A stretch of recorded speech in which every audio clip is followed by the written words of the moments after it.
बहुत धन्यवाद।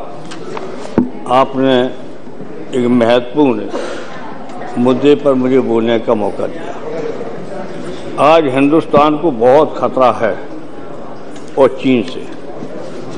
मुश्किल ये हो गई है कि हम लगातार 20 साल से इस कार्रवाई में देखेंगे। जब तक लोकसभा में आए हैं, हर समय मैंने सावधान किया सरकार को कि चीन षड्यंत्र कर रहा है हिंदुस्तान के खिलाफ और पाकिस्तान को भी अपने कब्जे में ले रहा है। अब पाकिस्तान को भी अपने साथ ले लिया। अब ये खबर है या नहीं है, हमें खबर दी गई। सच्चाई खबर सरकार को होगी, प्रधानमंत्री जी को हो सकती है, होम मिनिस्टर को भी हो सकती है कि एटम बम पाकिस्तान की जमीन पे चीन ने जमीन में गाड़ दिया है।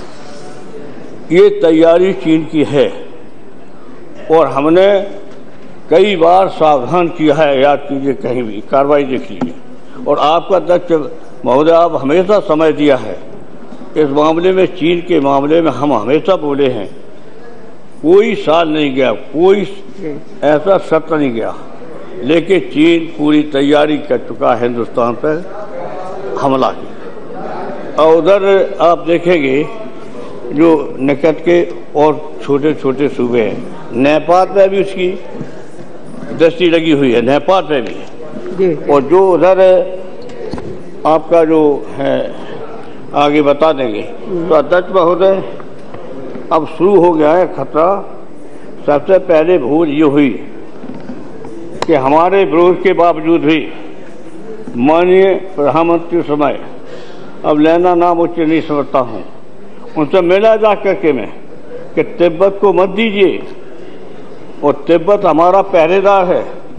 अगर चीन हमला करेगा तो पहले तिब्बत में होके आएगा। और तिब्बत पूरी तरह से, दलाई लामा कितने साल रहा हिंदुस्तान में, दलाई लामा पूरी तरह वहाँ का लीडर और धार्मिक लीडर पूरा हिंदुस्तान के साथ। दलाई लामा को संरक्षण नहीं दे पाए और दलाई लामा आज भी तिब्बत में हिंदुस्तान के साथ हैं, लेकिन तिब्बत को आपने दे दिया। हमारी सरकार में उस समय के जो नाम नहीं लेना चाहते है नहीं सदन में और सत्र भी हैं, उन्होंने चीन को दे दिया तिब्बत। हमने सोमनाथ चटर्जी जी ने मिलकर कहा कि ये गलत है। अगर तिब्बत दे दिया तो रास्ता मिल जाएगा चीन को सीधा हिंदुस्तान से। अब हिंदुस्तान को कभी भी माफ नहीं कर सकता चीन।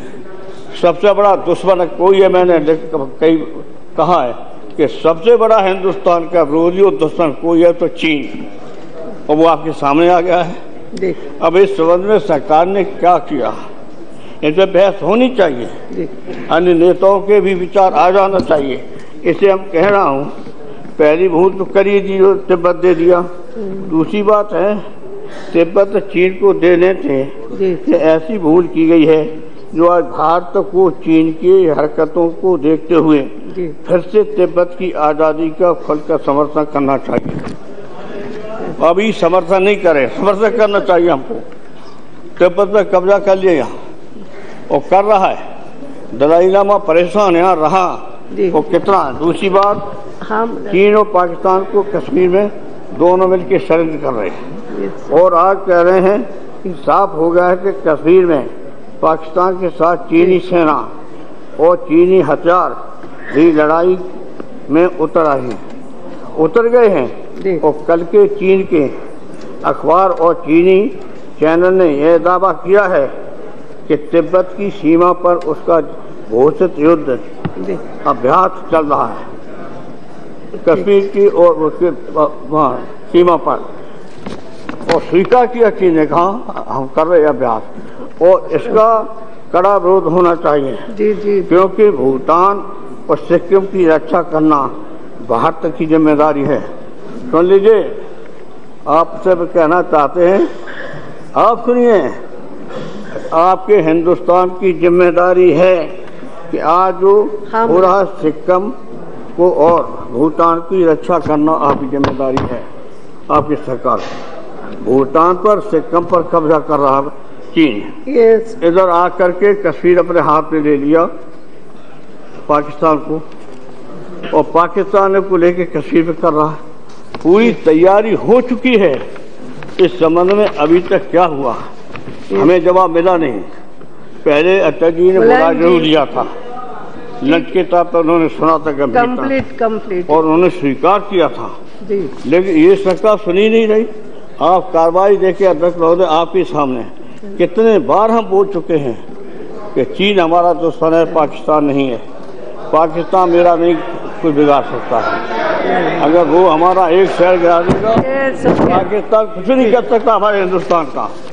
समझौता गुस्सा आ रहा है, पाकिस्तान कह दी सके हिंदुस्तान से, तो पाकिस्तान मदार निशाना पाकिस्तान को अपने पक्ष में लेने की कोशिश करना चाहिए था। दूसरी बात हम कहना चाहते हैं, इसी इशू पे क्या इस पर डिस्कशन थोड़ी होना है। यस किरीट जी, क्या डॉकलैंड में जो हो रहा, 2-3 बातें कहना चाहते। इससे ज्यादा देश के लिए इससे ज्यादा महत्वपूर्ण सवाल क्या हो सकता है जी? मैं ये पूछना चाहता, पूरा हिंदुस्तान की जनता चाहती है कि क्या कर रही सरकार।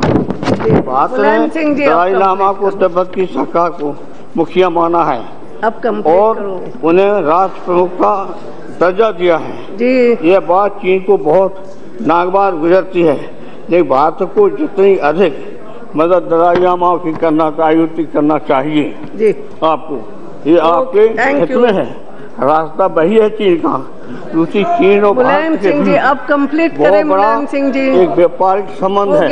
सारा व्यापार यहाँ खिलौना से लेकर के पूरा सामान आज चीन का बिक रहा है। सही बात सुन लीजिए, है ना, मैं मना नहीं कर रही हूँ, हो गया ना, मुद्दा उठा दिया आपने। पूरा चीन का सामान यहाँ बेचा जा रहा है। सारा व्यापार सफल बना रहे आप।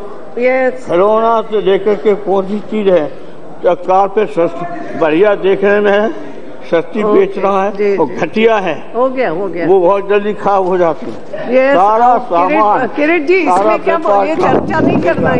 इसलिए मेरी अपील है, आकर्षित करना चाहिए। डॉकलैंड में जो चीन कर रहा है उसके चिंता व्यक्त करिए और सरकार के साथ में ये मैं कह रहा हूँ। 2 मिनट की बात रह गई, नहीं सुनना चाहते। 2 मिनट नहीं दे सकते, तो इसलिए हम आपसे कहना चाहते हैं, ये चारा मैं प्रयोग कर रहा हूँ। साफ कह दिया चीन ने वहाँ पर युद्ध का और संबंधों में कूटनीति होती है, तो आपको भी करना चाहिए। तो भूटान और सिक्किम की तो मदद करनी चाहिए। अब भूटान और सिक्किम उधर गया, इधर आपका ये गया, तो चीन ने पूरा तैयारी कर ली है। मैं पूछना चाहता हूँ सरकार से, आपने इस संबंध में क्या तैयारी की है? इतने बार मैं बोल चुका हूँ, कार्रवाई निकाल के देखो, आपका दर्जा ठीक से पता है, आपने स्वीकार भी किया है कि कितने बार बोली, कोई शर्त नहीं गया जैसे मैंने कहा चीन से खतरा हिंदुस्तान को है और किसी से नहीं है। हाँ, इसलिए सरकार ने क्या सोचा है, क्या विचार किया है, राय तक कभी दी नहीं है, तो कब लेंगे राय? और नहीं राय मैंने उसने राजनीति के तीनों चीफ को बुलाइए और तीनों चीफ से बात की। क्या तीनों चीफ को बुला के बात किया? हो गया। अब ऐसी चर्चा नहीं हो सकती। जिला के मुख्यालय